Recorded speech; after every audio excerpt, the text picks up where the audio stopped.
जी अस्सलाम वालेकुम भाई। ईद का चांद देखा आज जा रखा था जिसपे हम तमाम गैर मुल्की भी शामिल थे, हम भी देख रहे थे। मैं आपके साथ वीडियो शेयर करता आ रहा हूं मैं, और आज ईद का चांद नजर नहीं आया है जी। कल पहला तो नहीं बोल सकते या 30वां है, कल 30वां रोजा होगा।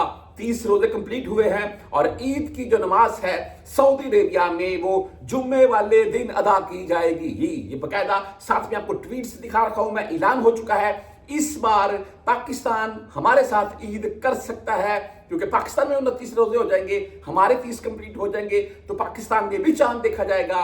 और हो सकता है कि पाकिस्तान और सऊदी अरेबिया इस बार इकट्ठी ईद करें जुम्मे वाले दिन। बाकी अगर पाकिस्तान में 30 रोजे होते हैं तो भाई पाकिस्तान में हफ्ते वाले दिन ईद होगी। बल्कि कल जुम्मे रात वाले दिन 30वां रमजान मुबारक के 30 रोजे पूरे हुए और जुम्मे वाले दिन ईद पढ़ी जाएगी सऊदी अरेबिया में। बकायदा जो ईद की नमाज का टाइम है वो मैं अलग से वीडियो शेयर कर दूंगा। आप जिस भी शहर में हैं उस शहर में किस टाइम टेबल के हिसाब से ईद की नमाज पढ़ी जाएगी। मेरा व्हाट्सएप नंबर साथ में चलता जा रहा है, आप कोई भी मनाजर अपनी ईद के मेरे साथ शेयर कर सकते हैं।